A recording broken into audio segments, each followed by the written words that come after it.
Halo semua, balik lagi dengan gue Tian di Sumber Gadget. Oke, jadi di depan gue udah ada Poco F7. Nah, ini gue review duluan ya, ngelewatin A56 atau Motorola karena emang ini handphone lagi hot banget. Nah, jadi gue udah pakai handphone yang satu ini itu kurang lebih 2 harian ya. Ini gue beli sendiri dan pas pertama kali gue pakai handphone ini di hari pertama ini langsung dapat update.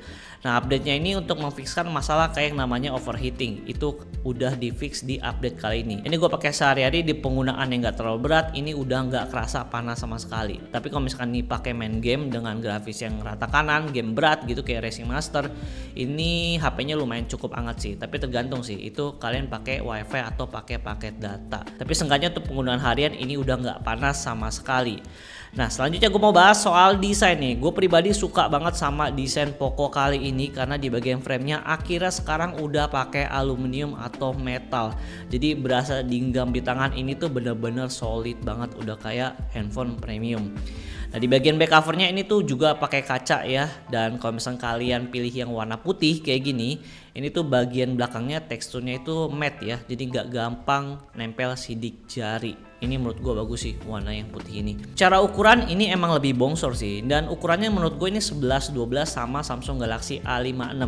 Jadi buat kalian yang udah terbiasa dengan handphone yang besar, kalian nggak akan repot sih pakai handphone satu ini. Tapi kalau misalnya kalian kebiasa handphone yang compact, ini beneran deh, handphone pas dipegang tuh kerasa lebar banget. Ya karena ini emang handphone enak untuk dipakai main game. Jadi butuh layar yang lebar gitu. Nah, pas pertama kali gue pakai handphone ini, setting-setting ini, hal yang pertama gue lakuin adalah gue buat simple untuk tampilan dari app drawernya. Jadi kan biasanya kalau secara default ini app drawernya agak sedikit berantakan ya, ada kategori-kategorinya, dan ini biasanya gue buat lebih simple aja atau gue matiin.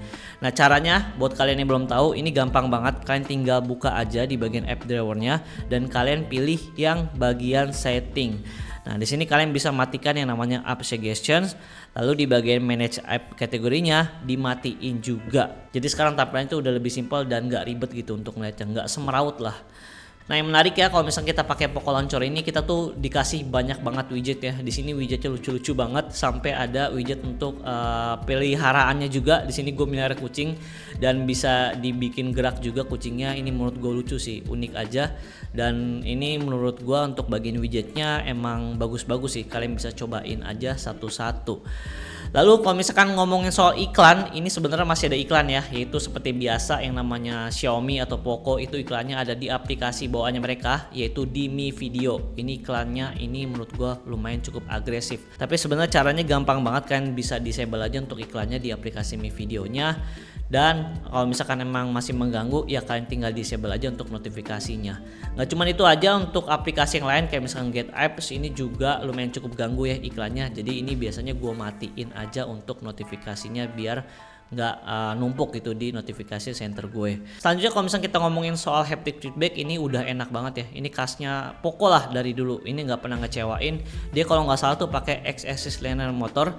Dan kalau misalnya kalian mau ngerasa feel ngetiknya tuh lebih enak, kalian pakai yang namanya Google Keyboard. Karena ini menurut gue hapticnya lebih deep lagi dan lebih asik gitu untuk dipakai ngetik ketimbang keyboard bawaan dari Xiaomi-nya gitu.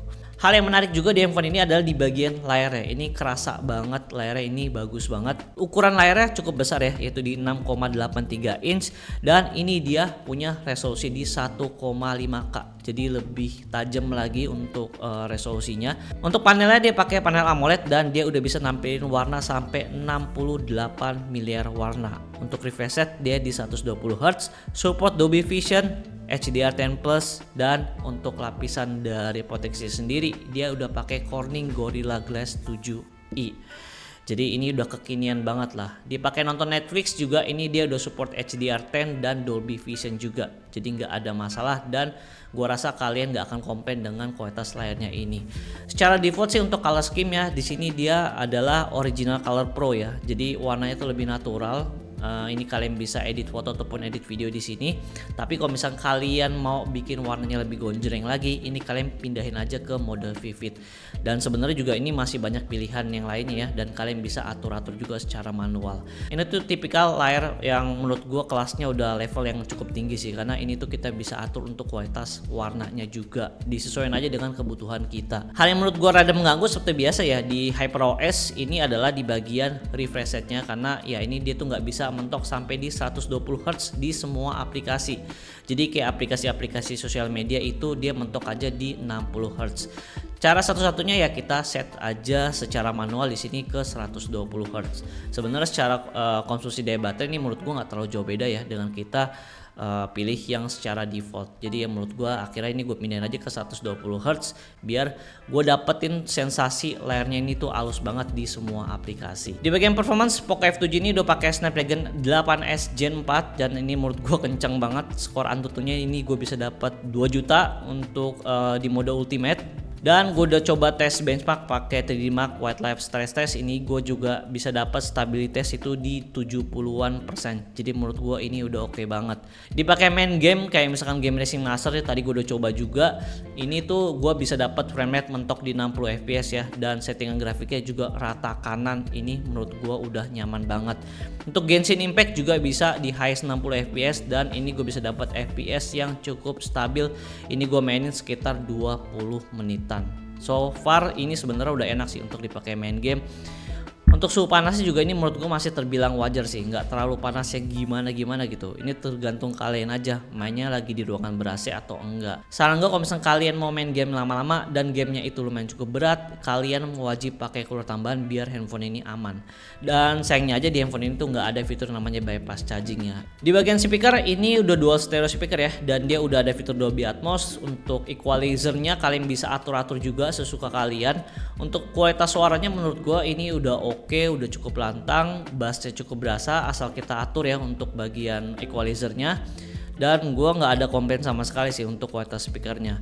Memang di handphone harga 5 jutaan ini masih ada speaker yang lebih bagus lagi, 5-6 jutaan, yaitu kayak Samsung Galaxy A56. Itu menurut gue punya speaker yang paling oke sih di range harga 5 jutaan. Tapi overall dibandingkan dengan Poco F7 ini, speakernya ya nggak terlalu beda jauh sih. Ini masih tergolong cukup enak. Untuk update OS sekarang cukup lama ya. Sekarang kita tuh dikasih 4 kali upgrade Android dan 6 tahun security patch-nya.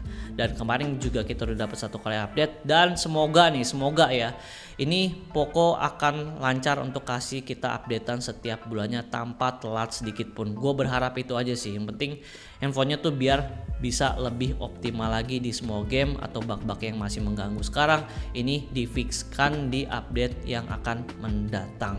Di bagian AI-nya ini kita juga dikasih fitur AI ya. Di sini ada yang namanya AI Writing, AI Dynamic Wallpaper, Creativity, Speech Recognition, Translate, Interpreter, dan Subtitle. Semua AI-nya ini tuh menurut gue bakal berguna untuk kalian pakai sehari-hari di kerjaan kalian. Jadi ya ini emang bukan AI yang paling lengkap di harga segini, tapi menurut gue nggak apa-apa karena sebenarnya AI ini tuh udah cukup bagus dan dia support bahasa Indonesia. Itu yang menurut gue paling penting. Lanjut di bagian always on display-nya, yang buat kalian suka nanya nih bisa aktif terus-terusan atau enggak. Ini dia nggak bisa, dia cuma mentok sampai 10 detik aja. Nah tapi yang gue suka di sini dia tuh ada yang namanya fitur smart. Jadi fitur smart ini tuh dia tuh akan nyala untuk AOD-nya pas ketika kita lihat layar HP kita, dan menurut gua itu bagus banget. Malah menurut gue itu lebih oke sih ketimbang kalian pakai yang 10 detik gitu. Dan yang gue suka di bagian fingerprintnya ini tuh kalau misalnya kita angkat handphonenya, dia tuh akan otomatis nyala gitu. Jadi kita tahu nih posisi fingerprintnya itu di mana. Nah menurut gue ini fitur bagus ya, karena fitur kayak gini tuh jarang ada di smartphone, apalagi harganya sekarang yang di 5 jutaan. Untuk baterainya kita dikasih baterai cukup besar di sini, yaitu di 6500 mAh, dan kita dikasih kepala charger juga 90 watt. Dia udah support sampai di 90 watt charging.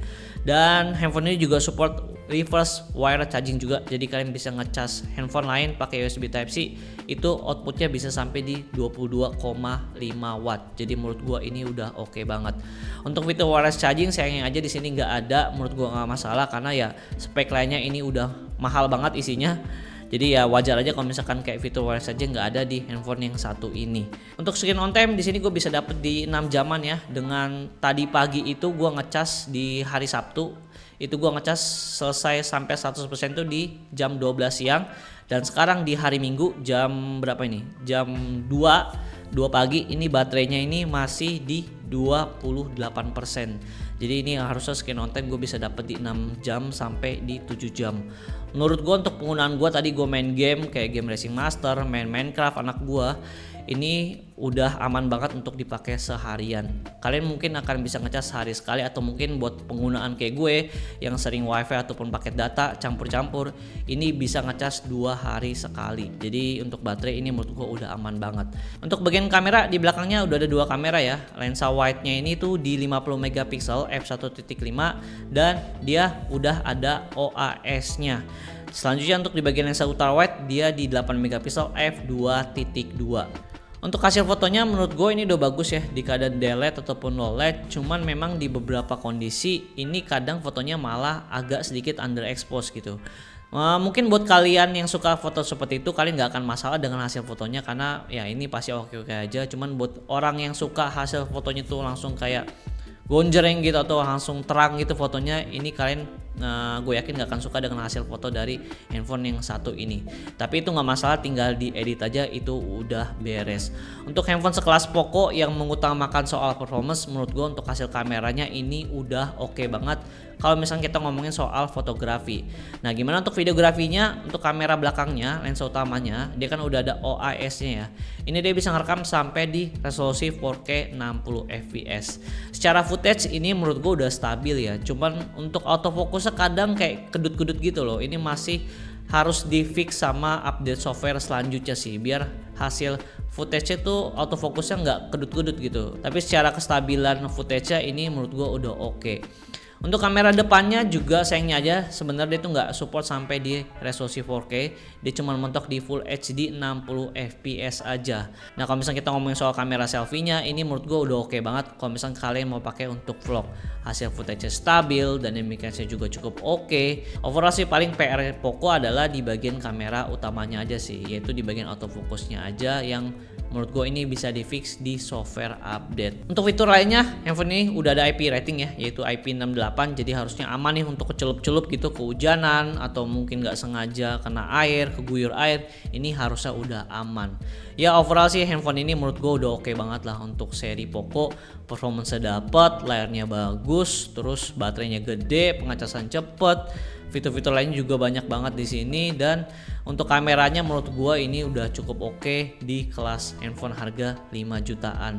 Jadi sebenarnya handphone ini menurut gua worth it banget nih buat kalian yang lagi cari handphone 5 jutaan tapi kalian pengen handphonenya itu dipakai dalam jangka waktu yang lama gitu, 3 atau 4 tahun ke depan. Ya menurut gua ini handphone yang cukup bagus. Nanti mungkin kedepannya akan gua sharing lagi tentang handphone satu ini, dan mungkin akan gua compare dengan Samsung Galaxy A56 atau mungkin Motorola Edge 60 Fusion, karena gue lagi pegang kedua handphone tersebut. Jangan lupa subscribe dan jangan lupa juga nyalain tombol loncengnya biar kalian gak ketinggalan video-video terbaru dari gue. Gue Tender Sumur Gadget, pamit.